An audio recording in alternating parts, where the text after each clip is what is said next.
안녕하십니까. 오늘은 지난주에 본신본태양 마무리를 하고 인중 천지일에 대해서 말씀을 드리도록 하겠습니다. 본신본태양 악명, 그래서 본래 사람의 마음은 태양의 근본함으로 하늘의 우러름에 더욱 밝아지나니, 아주 간단한 문장이면서도 의미가 깊죠. 본심, 이 본자가 계속 나왔죠. 근본 본. 이 천부경에서 본을 여러 번 우리가 읽을 수 있는데, 석삼극 무진본 할 때 본이 있고, 또 용변 부동본 할 때 본을 우리가 같이 생각을 해봤지 않습니까? 근데 여기는 이제 본심 본태양이라고 이렇게 나온 걸 보면 천부경이 강조하는 게 바로 근본 정신, 진리의 근본을 매우 중시했다는 걸 알 수가 있어요. 그래서 그 마음은 다 누구나 있지만, 심장에 있고 다 있지만 근본된 마음, 그걸 강조하신 거죠. 그 근본된 마음은 태양에 근본한다. 그래서 지난번에도 태양계에 대해서 잠시 말씀을 드렸잖아요. 어떻게 9,000년 전에 이 천부경이 나올 그 시점에도 우리가 해를 중심으로 이 태양계 속에 우리 지구가 자전과 공전을 하면서 움직인다.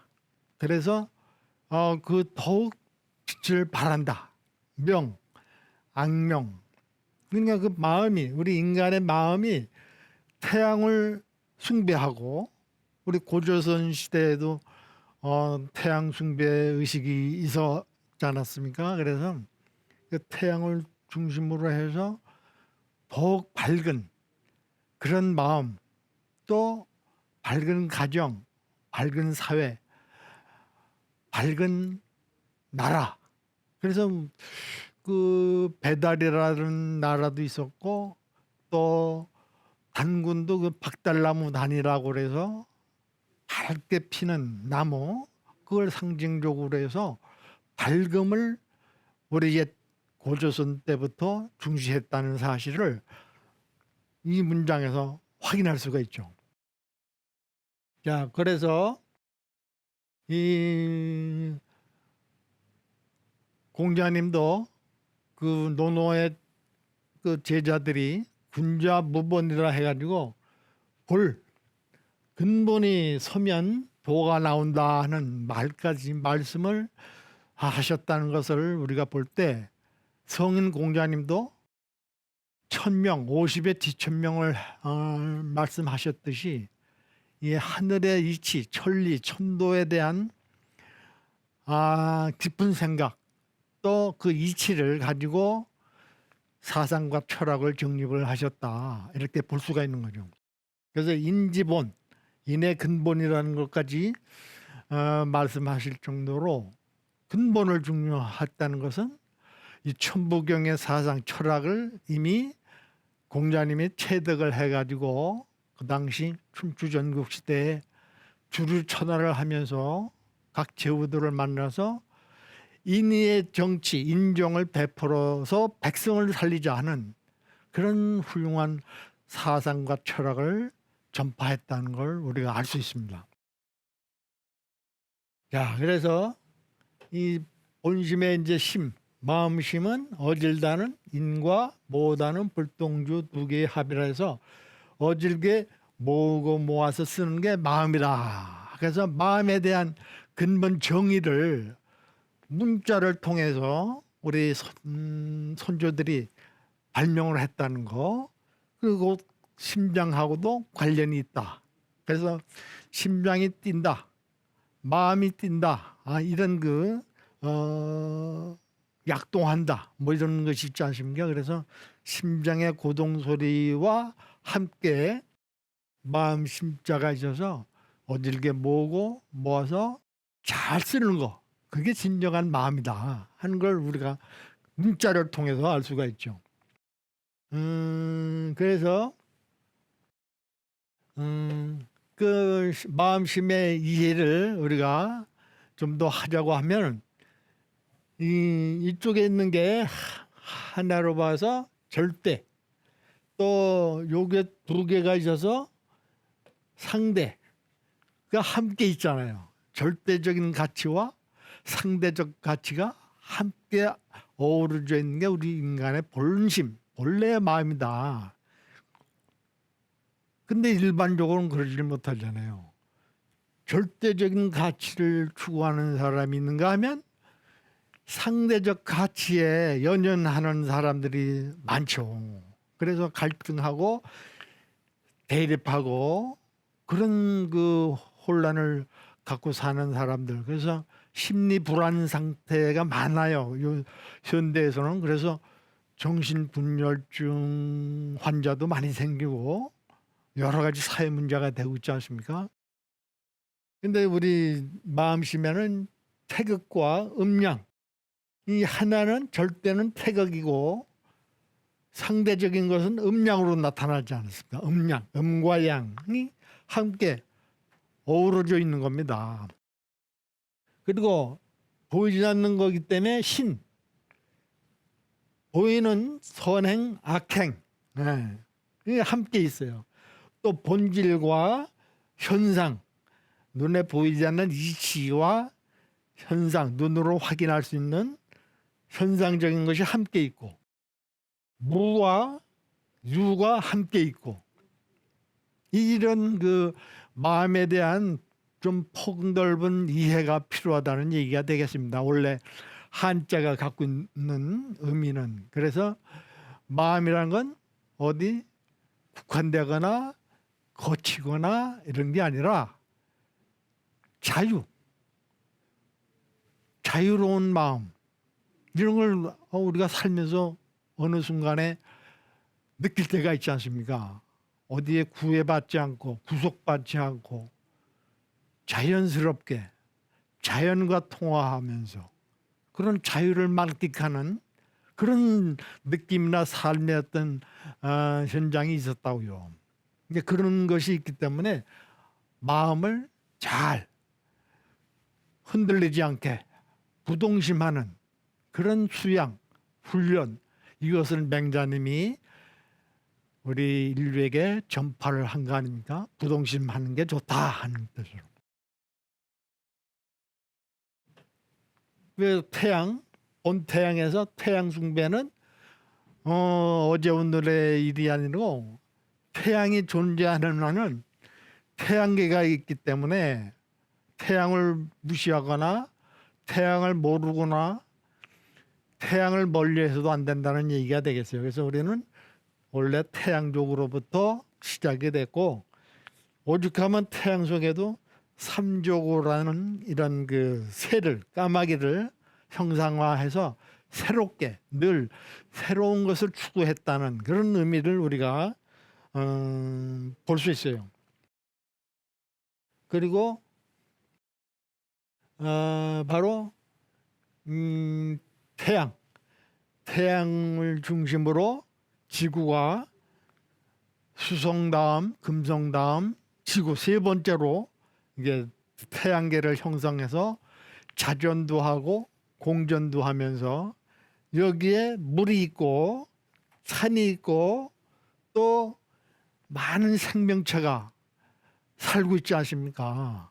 육지의 동물, 바다의 물고기, 이런 생명체가 살고 있고, 특히 우리 인간이 만물의 영장으로서 살고 있기 때문에 이런 것을 사진으로도 촬영을 하고 태양과의 관계도 깨달음을 통해서 우리가 계속 전파가 되는 겁니다. 이런 것을 이제 과학적으로, 현대 과학적으로 다 조명을 한 거 아닙니까? 근데 이 말씀이 이미 9,000년 전에 본심본태양 악명이라는 그 짧은 문장 속에 이미 다 내포되어 있는 사실을 현상적으로 과학적으로 허블 망원경을 발명을 해서 찍어가지고 이런 모양. 근데 공통점이 뭐예요? 태양도 둥글고 모든 행성이 둥글다는 얘기예요. 그러니까 원만한 것을 우리가 좋은 그 통일의 가치관으로 생각할 수가 있는 거죠. 그래서 이제 발글명, 나릴과 다롤. 그래서 나릴과 다롤의 합. 낮에는 해가 밝히고 밤에는 달이 밝힌다. 그래서 발글명인데 이게 바로 음과 양이죠. 좋아, 음과 양이죠. 근데 서양의 이제 영어를 보면 sun, 해를 sun이라고 그러고, 그래서 일출을 sunrise, 일몰을 sunset, 또 달은 moon. 해와 달은 다른 그 용어로 쓰고 있어요. 근데 우리 동양은 해와 달을 합해서 이렇게 해와 달을 합해서 밝을 명자로 만들었었다는 거. 그냥 동양인들의 그 사고에는 음양의 조화라는 기본 패턴이 있다는 것을 우리가 알 수가 있어요. 근데 서양 사람들은 양 따르고 달리 용어를 쓰듯이 개별적인 거를 중시했다는 걸 알 수가 있죠. 그래서 개인적인 사고방식이 발달한 게 서양 문화고, 우리 동양은 전체적인 그런 그 식견이나 그런 생각을 했다는 것을 이 문자를 통해서 알 수가 있는 거예요. 그러니까 이 문자를 한 문자를 잘 이해를 못하면 우리 동양인의 그 뿌리 깊은 사상이나 철학에 대한 이해가 그만큼 좁아진다는 얘기죠. 부족할 수가 있다는 얘기죠. 그래서 동양의 정신 문화가 중시되고 서양에는 이 과학 물질 문명이 발달이 됐다. 이렇게 비교가 될 수가 있는 거 아닙니까? 그래서 많은 그 어휘가, 개념, 단어들이 이렇게 밝은 명자를 통해서 우리 인간 문화에 깊은 영향을 주고 있다는 거. 이게 이제 소위 사서 삼경 중에 대학, 사서 중에 하나가 대학인데, 대학, 중용, 노노맹자. 그 중에서 대학의 삼강령이 대학지도 명명덕이 나잖아. 오죽하면 하늘이 준 명덕을 밝혀야 된다는 얘기입니다. 밝게 해야 된다. 이런 그 명제는 아마 세계에 많은 경서가 있어도 이렇게 밝을 명을, 해와 달을 강조한 문장은 없지 않나 이런 생각이 들 정도로 명을 강조하는 겁니다. 음양의 조화. 이것만 잘 우리가 심리적으로 신법을 잘 이해를 하면은 하나 고칠 게 없죠. 근데 이게 이제 해 다르고 달 다르고 이렇게 다르고 양 다르고 분리가 되는 순간 갈등할 수 있고 대립할 수 있는 위험성에 우리가 위기에 처할 수가 있는 거죠. 자, 그다음에 그래서 해와 달, 지구를 빛나주고 있는 게 바로 해고, 밤에 둥근 달이 또 밝게 비춰서 우리 인간의 마음, 정서를 보듬어주고 명랑하게 해주고 한 게 바로 해와 달 아닙니까? 여기에 대한 인식이, 뿌리 깊은 인식, 폭넓은 인식이 필요하다는 얘기가 되겠어요. 그래서 우리나라 그 고조선을 할 때도 고는 완성의 열십과 사람 입구의 합자로서 완성된 사람, 이 옛고자가 왜 옛고자냐? 완성된 사람, 완성된 사람이 살던 시절이 옛시다 이 말이에요. 그러니 복귀시서부터 요순서부터 공맹 이런 분들이 다 옛분 아닙니까? 그분들이 아니었으면 우리가 지금 이렇게 문화생활을 할 수가 없다는 얘기입니다. 네, 하나의 동물로서 사나운 들짐승처럼 살 수밖에 없었죠. 근데 그 완성된 식견과 사상을 가진 사람들이 복귀 8개를 만들어 주시고 또 요순과 같은 분이 천자로서 하늘의 그 철학을 가진 그런 도량을 가지고 정치를 했기 때문에 문화가 발달이 됐던 겁니다. 여기 봐, 조자도 바로 여기 나일자가 있잖아요. 나일자, 해, 달도 있고. 근데 열십자, 사방 천지에 해가 비추어서 밤과 낮을 비추는 그 조용한 아침의 나라. 그래서 그 조자를 계속 써왔던 거예요. 그래서 환단고기, 바로 우리가 말하는 그 진리의 기록이 어디 있냐 하면 환은 모감주 나무 환자인데, 우리가 단은 익히 알잖아요. 박달나무 단. 그래서 단군 이전에 바로 환국이 있었다. 그래서 이 환자에도 나일자가 있잖아요. 나일자, 그죠? 나일자가 공통이에요. 그래서 항상 우리 동이족은 해를 중시했다는 걸, 태양을 근본으로 했다는 거, 본태양. 그게 바로 천부경하고 딱 떨어지는 말씀 아니겠어요? 그리고 모감주나무환, 박달나무환, 진리했고 기록하기. 그래서 석유 한국, 삼국유사에 보면 석유 환국이 옛날에 환국이 있었다. 그리고 조선은 열십 나릴, 열십 달월, 고기요, 고기양. 그래서 소는 깨끗할 선 그러죠. 그래서 조용한 아침이고 그런 모든 만물이 깨끗한 아주 그 정화된 그런 나라가 조선이다 하는 뜻으로, 고기는 바다에서 그 물고기들이 수많은 종류의 물고기들이 자유롭게 살고 있잖아요. 또 양은 이 육지 들판에서 떼를 지어서 풀을 뜯어먹고 살면서 가장 착한 동물로서 인간에게 모델 케이스가 된 게 바로 양 아닙니까? 양. 그래서 착할 선자도 이렇게 양자에다가 풀초, 풀을 먹고 있는, 입으로 풀을 먹고 있는 그런 양을 보고 착하다. 그래서 착할 선자가 나온 거예요. 착할 선.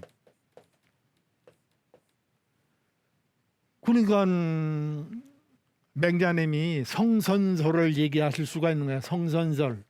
우리 성품은 착하다 하는 성선설을 말씀하셔가지고 우리 동양 철학의 근본 인성이 뭐냐 할 때는 바로 성선이다 이렇게 되는 겁니다.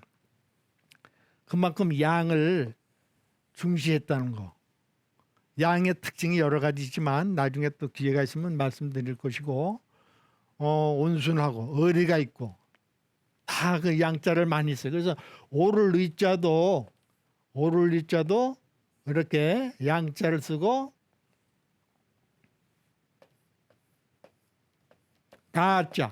나자를 쓰는 거예요. 양, 꼴이 없는 양자인데 나자, 나는 양처럼 의리를 지킨다. 의리가 다른 게 아니라 같이 모임을 같이 하면서 맨 앞에 선두의 양이 강을 건너면 다 따라 건너는 거예요. 위험하다고 해서 뭐 안 건너거나 뭐 피하거나 이런 게 없어. 그냥 죽든 살든 건너뛰는 게 양들의 의리예요. 그게 바로 그게 양자를 써요. 오를 의자에도. 근데 이게 우리 인간 세계에도 의리가 있다 없다 하잖아요. 의리 의자. 또 오를 의 이렇게들 많이 쓰이는데, 현대에도 민주주의, 의를 주대로 한 게 주의, 민주주의, 공산주의 뭐 이런 게 다 그런 의리 사상이에요. 옳은 것을 주장으로 삼는다. 이만큼 그 우리 조선의 이름이 물고기와 양이 우리 인간사에 크게 영향을 준 겁니다. 그래서 고기, 이거는 물고기, 이거는 양고기. 그래가지고 고기를 좋아해서인지 우리 환단고기라는 아주 중요한 책을 우리 선현들이 여러 사람이 기록을 해가지고 우리 후대에 남겨준 거예요.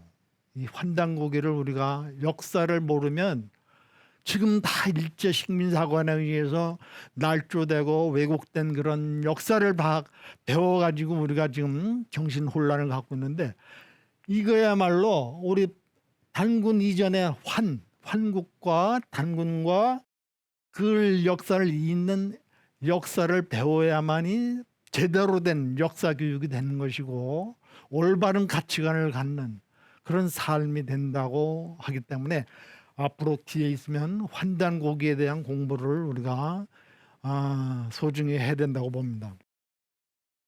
그래서 그것이 이제 고종 구한말 그 세계 열강들이 동양을 식민지화하러 올 때 그 고종이 마지막 조선조 임금이지만 결국은 선포한 게 대한제국이에요. 대한제국. 큰 한국의 임금이 다스리는 나라다. 고종 황제께서 이거 하나만큼은 잘하신 거예요.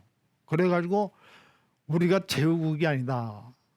우리도 천자국의 전통이 있었고 천자국의 위용을 갖출 수 있다고 천자국을 선포한 거예요. 이게 바로.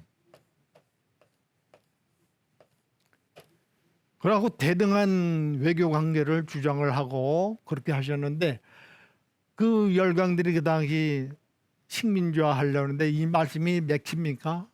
결국은 국권을 상실하고 이렇게 억울한 그런 역사를 밟고 결국은 일제 36년간이라는 그런 아주 참 국치의 그런 세월을 보냈지 않습니까? 그래서 그 다음에 이제 1945년도 대한민국이 이제 새로 탄생하죠. 광복을 맞이하고 1948년 7월 7일 정부 수립이 되고 그야말로 대한민국으로서 이제 왕정제도가 아니라 민주공화국으로서 백성이 주인이 되는 그런 대한민국을 나와가지고 한국, 현재는 이제 한국으로서 조용한 아침의 나라, 또 태양의 나라로서 우리가 살아가고 있는 겁니다. 그만큼 본심 본태양과 관련돼서 말씀을 드렸는데 이게 다 태양이다. 이제 태양. 이만큼 우리나라는 태양을 중시했고 태양의 근거를 두고 태양과 같이 열정적인 삶을 살았다, 이렇게 볼 수가 있어요. 그래서 이제 인중천지일 시간이 다 돼서 앞부분만 말씀드리는데, 사람이 인중 중심 잡고 처신함으로써 천지가 하늘과 땅의 조화를 이루어 진리의 근원인 이를 깨닫는다. 이를 깨닫는다. 이런 식으로 이해를 하면 좀 더 폭넓은 해석이 된다고 보는 겁니다. 그래서 사람 속에 천지가 하나 있다 하는 그런 내면적인 그런 해석도 가능하지만, 내면적으로 갖고만 있을 게 아니라 외향적으로도 표현을 해야죠. 그래서 내외가 일치가 되는, 언행과 지행이 일치되는 그런 표현으로 쓰다 보니까 사람이 중심을 잡고 처신해야 되겠다. 그러므로서 하늘과 땅이 조화를 이루어 진리의 근원 하나를 깨닫게 된다. 이 얘기를 하고자 했던 겁니다. 그래서 다음 시간에는 인중천지일에 대한 폭넓은 이해를 모아서 우리 선현들과 관계돼서 또 특히 요순 천자 아닙니까? 그 당시 천자가 하늘의 뜻을 받아서 어떻게 무엇으로 정치를 펴가지고 백성들을 위해서 살았는가, 그 정치 요체까지 접목을 시켜서 한번 해석을 하도록 하겠습니다. 감사합니다.